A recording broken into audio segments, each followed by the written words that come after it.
सत्संग में स्वागत है। आपको आवाज सुनाई दे रहा है? हरे कृष्ण।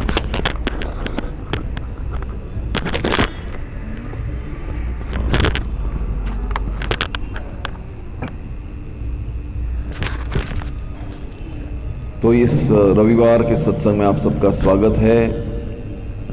आज एक विशेष चर्चा आपके साथ करनी है। हम सब का उद्देश्य क्या है? मनुष्य जीवन का उद्देश्य क्या है? किसी न किसी तरह से हम भगवत प्राप्ति करना चाहते हैं। इको बंद कर दीजिए, क्योंकि ये हमारा अंतिम लक्ष्य है, ये हमारा विजन है कि हम किसी न किसी तरह से भगवत प्राप्ति को प्राप्त हों। क्योंकि जीव जो है परमात्मा के बिना अधूरा है। हमारा जीवन अधूरा है। अगर हम ये प्राप्ति नहीं कर पाएंगे तो क्या होगा? हमें पुनः इस भौतिक जगत में आना पड़ेगा और बार बार हमें यहाँ पर अवतार लेना पड़ेगा और जीव के रूप में भगवान के साथ किस तरह संबंध जोड़ना है वो बार बार आके दर्शाना पड़ेगा। जब तक हम इस लक्ष्य को प्राप्त नहीं करेंगे तब तक हम इस cycle of birth and death, repeated birth and death, जन्म मरण मृत्यु जरा व्याधि, इस चक्कर में फंसते रहेंगे और ऐसा ही हो रहा है। तो ऐसा ही चक्कर हमारा चल रहा है। हाँ, कितना चक्कर लगाया हमने? कोई अनुमान है हमारे पास? हाँ 84 लाख तो है, योनियां हैं, लेकिन कितने चक्कर लगाए हैं अब तक उसका अनुमान हमें नहीं है। हाँ, लेकिन एक चीज अच्छी है कि हम आज मनुष्य योनि में हैं और मनुष्य योनि का अर्थ है हम भगवत प्राप्ति कर सकते हैं। क्योंकि मनुष्य योनि में क्या है? हमारे अंदर एक चेतना है और हमारे अंदर बुद्धि है। बुद्धि के विकास से हम हमारी चेतना को कृष्ण भावना भावित कर सकते हैं। कृष्ण भगवान हैं और कृष्ण भावना भावित चेतना के माध्यम से ही हम भगवान तक पहुंच सकते हैं। इसलिए हमारा सतत ये प्रयास रहना चाहिए कि हम इस भावना, इस चेतना का विकास करते रहें। दिन प्रतिदिन समय बीत रहा है। हर एक दिन जो है क्या है? हमें मृत्यु के निकट लेकर जा रहा है। हमारे पास समय बहुत कम है। हम नहीं जानते हमारा समय कब समाप्त हो जाएगा। इसलिए अभी से ही हमें इस चर्चा में बहुत ही गंभीर होना पड़ेगा और इस राह को अपनाना पड़ेगा। हम ये सब जानते हैं, ये हम जानते हैं, दिस इज कॉमन नॉलेज। लेकिन इस राह पर चलने के लिए हमें एक गुरु की आवश्यकता है। क्योंकि हम जितना भी चाहें हम अपने माध्यम से भगवान को नहीं समझ सकते। भगवान क्या है, भगवान का रूप क्या है, भगवान के गुण क्या है, भगवान की लीला क्या है, वो समझने के लिए हम सबको एक गुरु की आवश्यकता है। We all need a spiritual master. गुरु के बिना अगर हम समझते हैं कि ये सब ज्ञान हम अर्जित कर पाएंगे तो ये हमारी मूर्खता है। इसलिए गुरु के माध्यम से हमें भगवत प्राप्ति का ज्ञान अर्जित करने का प्रयास करना चाहिए। और उसमें पहला कार्य क्या है? हमें एक योग्य गुरु की खोज में लग जाना चाहिए। बहुत से लोग मिलते हैं, कहते हैं प्रभु जी हमें गुरु चाहिए, हम क्या करें, हम किसे अपना गुरु बनाएं? बहुत से लोग आते हैं, प्रभु जी आप बताइए हम किससे हमें हमारा गुरु बनाएं। जैसे एक मॉल है जहाँ पे गुरु सब लगे हैं और कहते हैं हम कौन सा चूज करें। तो गुरु का चयन ऐसे नहीं होता है। आप नहीं चयन कर सकते। You can't select your spiritual master. ठीक है, आपको केवल अपनी भक्ति को जागृत करना है और कृष्णा अरेंज करेंगे आपके जीवन में कौन सा गुरु आएगा, वो आप कृष्ण के ऊपर छोड़ दीजिए। हम गंभीरता पूर्वक अपनी साधना पे ध्यान दें। कृष्णा विल अरेंज कि हमारा गुरु कौन होना चाहिए। हमें कभी इस चयन में नहीं जाना चाहिए, इस चयन के मोड में जो हम सिलेक्ट करना चाहते हैं ना, उस मोड में कभी भी नहीं जाना चाहिए। तो आइए, हम भगवद गीता का एक बहुत ही सुंदर श्लोक है जहाँ पर भगवान स्वयं अर्जुन से कह रहे हैं कि गुरु की खोज में जाना चाहिए। एक गुरु के माध्यम से आपको अपना आध्यात्मिक ज्ञान विकसित करना चाहिए। देखिए, जैसे जीवन के 2 अंग हैं, एक है भौतिक, दूसरा है आध्यात्मिक। आध्यात्मिक के बारे में हम बहुत कम जानते हैं, भौतिक के बारे में हमारा ज्ञान बहुत ज़्यादा है। आध्यात्मिक क्या है? आध्यात्मिक यह है कि हमारी आत्मा को परमात्मा से जोड़ने वाला ज्ञान, वो है आध्यात्मिक ज्ञान। उसके बारे में हम कम जानते हैं। भौतिक ज्ञान सबको पता है। और भौतिक ज्ञान का अगर विश्लेषण किया जाए तो 6 विभाग हैं। विभाग समझते हैं, 6 पार्ट्स। ये जो भौतिक ज्ञान है उसमें सबसे पहला ज्ञान है, हरे कृष्ण प्रभु, हरि बोल, थोड़ा सा बात। भौतिक ज्ञान 6 विभाग में विभाजित किया जाता है, जिसमें से पहला है व्यक्तिगत ज्ञान। हमारे व्यक्तिगत रूप में क्या है, हमारे अंतःकरण में क्या है, जो हम जानते हैं, व्यक्तिगत। दूसरा है पारिवारिक ज्ञान, जो हमारे परिवार के सदस्य हैं उनके बारे में जानकारी। तीसरा है हमारे मित्रों के बारे में जानकारी, ये तीसरा क्षेत्र है। चौथा क्षेत्र है हमारे समाज के बारे में सब जानकारी हम रखते हैं, यह है सामाजिक ज्ञान। पांचवा है शारीरिक ज्ञान, हमारे शरीर के बारे में ज्ञान। और छठा है हमारे कर्म के बारे में ज्ञान, हम क्या काम करते हैं, किस तरह से हम अपनी रोजी रोटी कमाते हैं, उसका ज्ञान। ये 6 प्रकार के ज्ञान हम सब जानते हैं। भौतिक ज्ञान में हम मास्टर हैं, लेकिन आध्यात्मिक ज्ञान के बारे में हम नहीं जानते। इसलिए आध्यात्मिकता क्या है, हम किस तरह से भगवत प्राप्ति कर सकते हैं, इस बारे में चर्चा करने के लिए भगवान ने एक विशेष श्लोक, 4थे अध्याय के 34वां श्लोक है ये। हम सब ध्यानपूर्वक इसको सुनेंगे और इसको दोहराने का प्रयास करेंगे, ठीक है। 434 34 तद्विधि प्रणिपाते हैं। जिनके पास भगवद गीता है 434, 4था अध्याय, कृपया मेरे बात दोहराएं। तद्विद्धि प्रणिपातेन परिप्रश्नेन सेवया उपदेक्षन्ति ते ज्ञानम् ज्ञानिनस्तत्त्वदर्शिनः। तद्विद्धि प्रणिपातेन परिप्रश्नेन सेवया उपदेक्षन्ति ते ज्ञानम् ज्ञानिनस्तत्त्वदर्शिनः।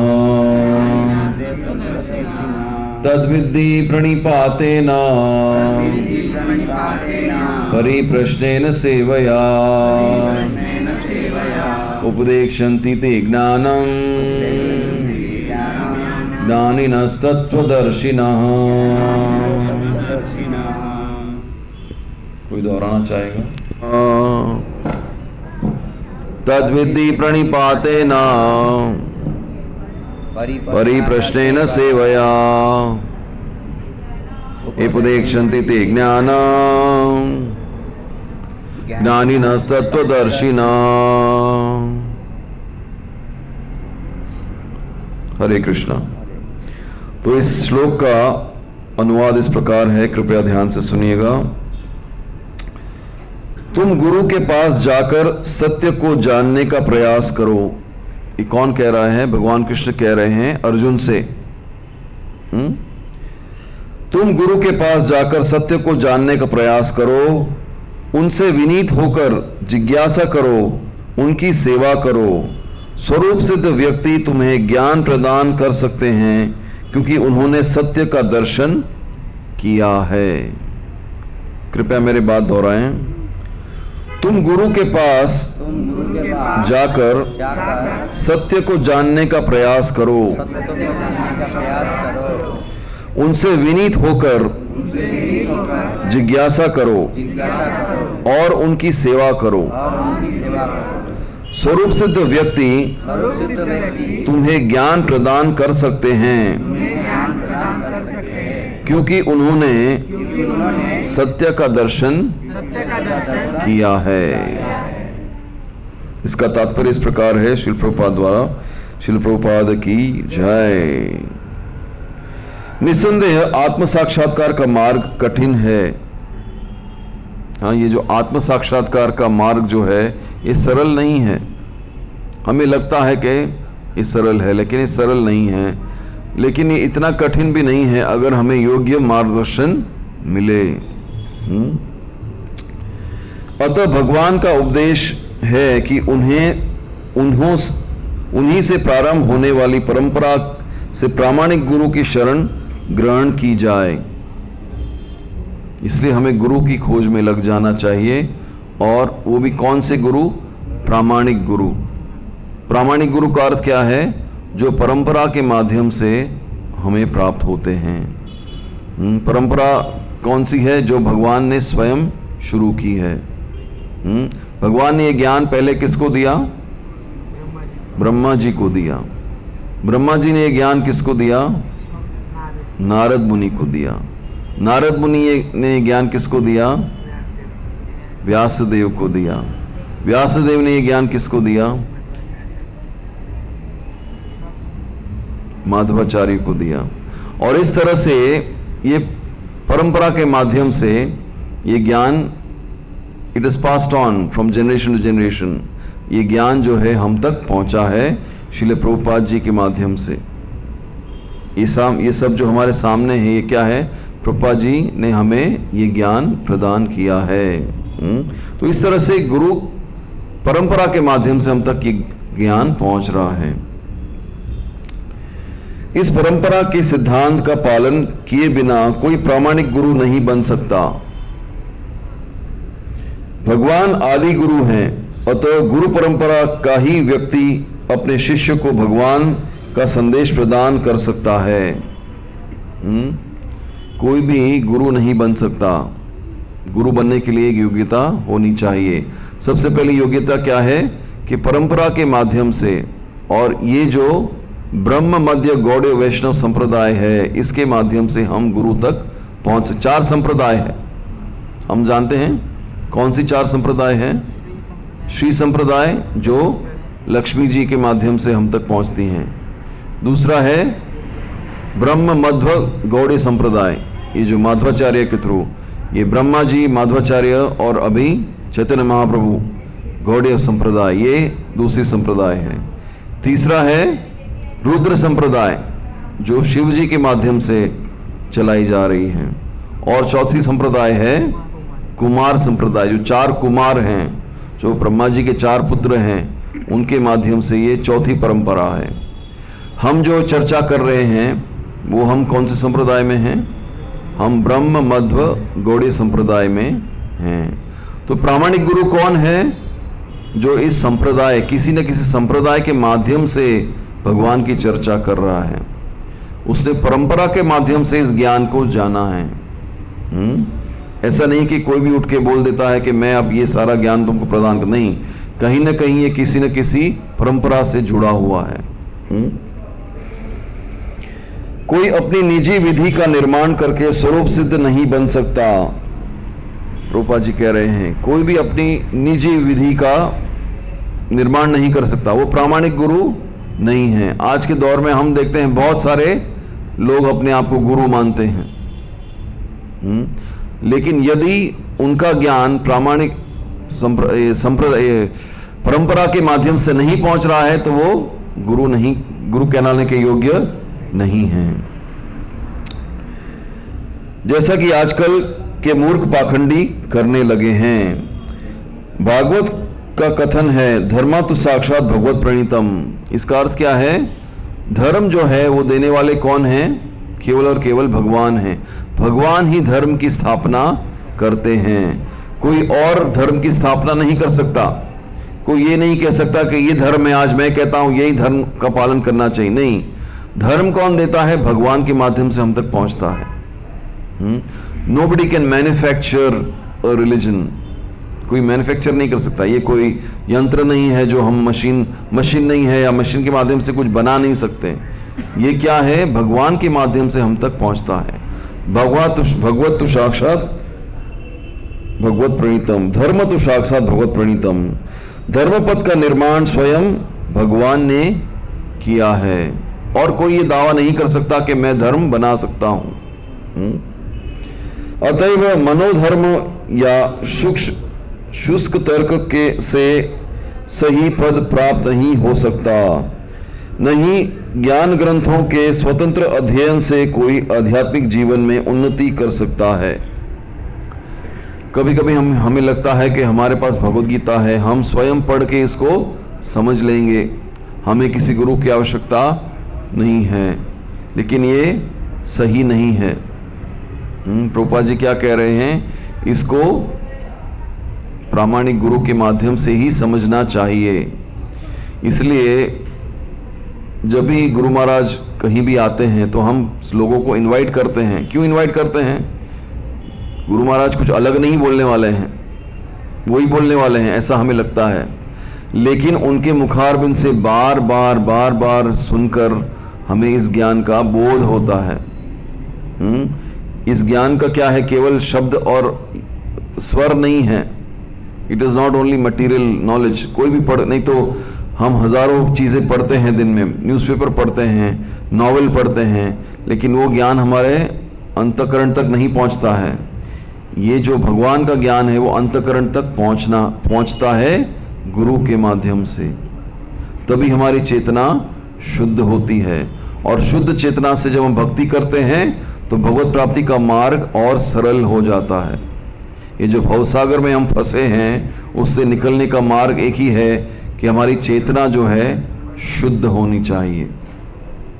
और चेतना को शुद्ध करने के लिए कोई डिटर्जेंट काम नहीं आएगा। केवल और केवल गुरु की वाणी जब हम अंतःकरण तक, हमारे अंतःकरण में समा जाए, तब हमें बोध होता है कि ये कहीं ना कहीं हमारी चेतना शुद्ध हो रही है। इसलिए जब भी मौका मिले हम सबको गुरु के पथ पर चलना चाहिए, गुरु के मार्गदर्शन पर चलना चाहिए। ज्ञान प्राप्ति के लिए उसे प्रामाणिक गुरु की शरण में ही जाना होगा। किसको जाना होगा? हम सभी को। भगवान स्वयं, भगवान कृष्ण ने भी गुरु किया था। हाँ, सांदीपनि मुनि के आश्रम में उन्होंने 64 कलाएं सीखी थी। हाँ, भगवान राम ने भी वशिष्ठ मुनि को अपना गुरु बनाया था। गौरांग महाप्रभु ने भी ईश्वरपुरी को अपना गुरु बनाया था। इसलिए भगवान दर्शाते हैं अपने एग्जाम्पल से कि हम सबको गुरु की खोज में लगना चाहिए। गुरु के भले ही हो, भगवान क्यों ना हो, लेकिन फिर भी उन्होंने दर्शाया कि हमें गुरु के माध्यम से ये ज्ञान अर्जित करना चाहिए। ज्ञान प्राप्ति के लिए उन्हें प्रामाणिक गुरु की शरण में जाना ही होगा। ऐसे गुरु को पूर्ण समर्पण करके ही स्वीकार करना चाहिए और अहंकार रहित होकर। देखिए यहाँ पे बहुत अच्छा शब्द है, समर्पण, पूरी तरह से समर्पण, और अहंकार रहित होकर दास की भांति गुरु की सेवा करनी चाहिए। रूपा जी कहते थे, you must serve your Guru like a menial servant. Menial servant का मतलब समझते हैं, एक नौकर जैसा हमें गुरु की सेवा करनी चाहिए। स्वरूप सिद्ध गुरु की प्रसन्नता ही आध्यात्मिक जीवन की प्रगति का रहस्य है। जब गुरु प्रसन्न होंगे तब हमारी आध्यात्मिक उन्नति 100% होगी। निश्चित रूप से हम आगे बढ़ेंगे, लेकिन किसी न किसी तरह से गुरु को प्रसन्न करना है। हम में से बहुत से लोग हैं जो दीक्षा ले चुके हैं, लेकिन हम सेवा नहीं करते, गुरु प्रसन्न नहीं होते हैं। तो अगर ये फैशन नहीं है, समझ रहे हैं, कि हम गुरु बनाएं और फिर गुरु के मार्गदर्शन पर नहीं चलें तो ये फैशन नहीं है। You have to obey the instructions. हमें गुरु की जो क्या बोलते हैं, इंस्ट्रक्शन है, आदेश है, उनका पालन करना चाहिए। हमें जाकर पूछना चाहिए, गुरुजी आपका क्या आदेश है, मैं किस तरह आपकी सेवा कर सकता हूं। जिज्ञासा और विनीत भाव के मेल से आध्यात्मिक ज्ञान प्राप्त होता है। एक तो हमारे अंदर क्या होना चाहिए, जिज्ञासा, और दूसरा है विनीत भाव होना चाहिए। बहुत ही विनम्रता से हमें गुरु को पूछना चाहिए। बिना विनीत भाव तथा सेवा के विद्वान गुरु से की गई जिज्ञासाएं प्रभावपूर्ण नहीं होंगी। अगर अपना भाव विनीत नहीं है, अगर हमारे अंदर थोड़ा सा भी घमंड है, तो हम गुरु तक नहीं पहुंच सकते।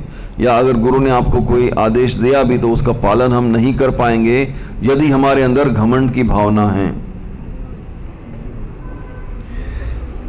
शिष्य को गुरु परीक्षा में उत्तीर्ण होना चाहिए, और जब गुरु शिष्य में वास्तविक इच्छा देखता है तो वह स्वतः ही शिष्य को आध्यात्मिक ज्ञान का आशीर्वाद देता है। हमें उस स्तर तक पहुंचना चाहिए। इस श्लोक में अंधानुगमन तथा निरर्थक जिज्ञासा, इन दोनों की भर्त्सना की गई है।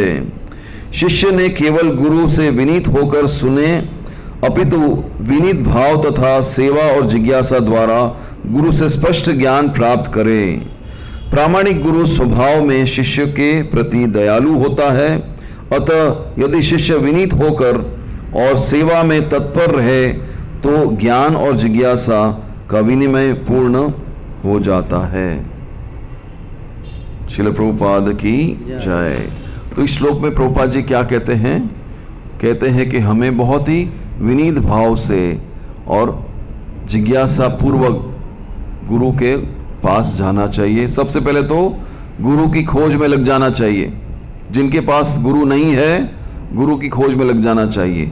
गुरु के बिना हमारा जीवन व्यर्थ है। मैं बता रहा हूं आपको, अगर आपके जीवन में आध्यात्मिक गुरु नहीं है, हमारा जीवन किसके समान है? पशु के समान है। हम आएंगे और ऐसे ही चले जाएंगे। लेकिन जब गुरु मिल जाते हैं और आध्यात्मिक गुरु मिल जाते हैं तो वो हमारा ध्यान रखते हैं। क्या ध्यान रखते हैं? गुरु जो है हमारे आध्यात्मिक पिता हैं। और माता कौन है? शास्त्र हमारी माता है, ये समझ जाइए। क्योंकि शास्त्र का निर्देश का पालन करना है जो गुरु हमें बताते हैं। शास्त्र को समझना हमारे बस की बात नहीं है। समझ रहे हैं? ये जो भगवत गीता का ज्ञान है, अगर मैं कह रहा हूं कि अगर हम स्वयं पढ़ के भी जानना चाहें तो हमारे सर के ऊपर से जाएगा ये ज्ञान। लेकिन जब गुरु यही श्लोक जो है बताते हैं तब हमें ये समझ में आता है कि ये इसका सही अर्थ क्या है। इसलिए हम सभी को, जिनके पास गुरु नहीं है, हमें गुरु की खोज में लग जाना चाहिए, सबसे पहली बात है। और जिनके पास गुरु है वो क्या करना चाहिए? हमें जिज्ञासा पूर्वक और विनीत भाव से, विनम्रता से गुरु से आदेश लेना चाहिए और उस तरह से गुरु के आदेशानुसार कार्य करना चाहिए। ये कौन कह रहा है? ये भगवान कृष्ण स्वयं कह रहे हैं अर्जुन से। जब भगवान स्वयं कह रहे हैं तो ये क्या है? ये पत्थर की लकीर है।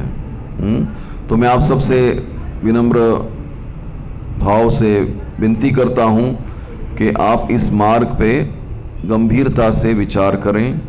जिनके पास गुरु नहीं है, गुरु किस तरह से खोज कर सकते हैं, उसकी चर्चा में लग जाएं। हम सब आपकी मदद कर सकते हैं। हम कहीं ना कहीं किस एक स्तर पे हैं जहाँ पे कम से कम हम ये तो चर्चा कर सकते हैं कि गुरु तक हम कैसे पहुँच सकें। उसके आगे फिर हमें अपना कार्य करना है। हम गुरु को कितना प्रसन्न कर सकते हैं वो हम पर है।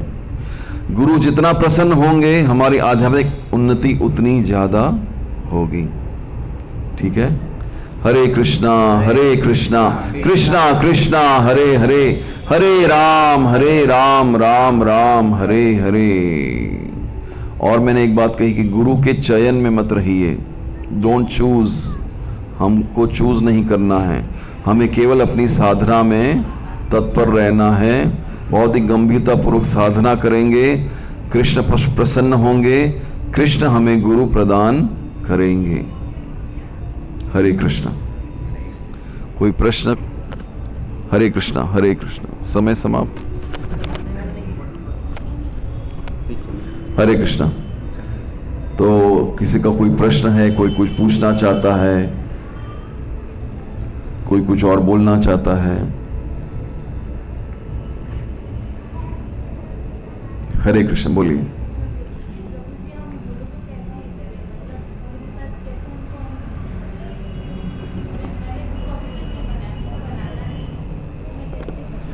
तो मैंने वही कहा कि पहले आप साधना पे ध्यान दीजिए, आप अपने राउंड्स रेगुलरली चैंट करिए।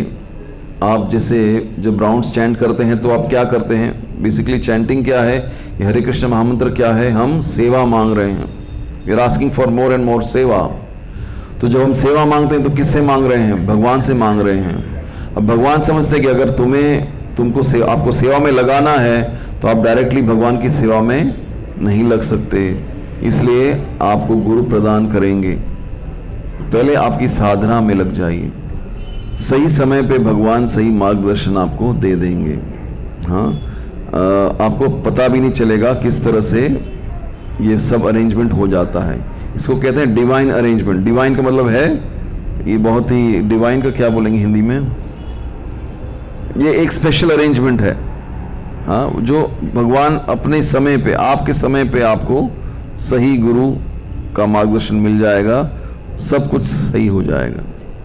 हम भी जब दीक्षा लिए तो हमें कोई ज्ञान नहीं था, लेकिन गुरु हमें ही पिक्स अस अप, हमें गुरु उठाते हैं। हमें गुरु के पास जाने की आवश्यकता नहीं है, गुरु हमें स्वयं उठाएंगे, वो उनका कार्य है। हरे कृष्णा।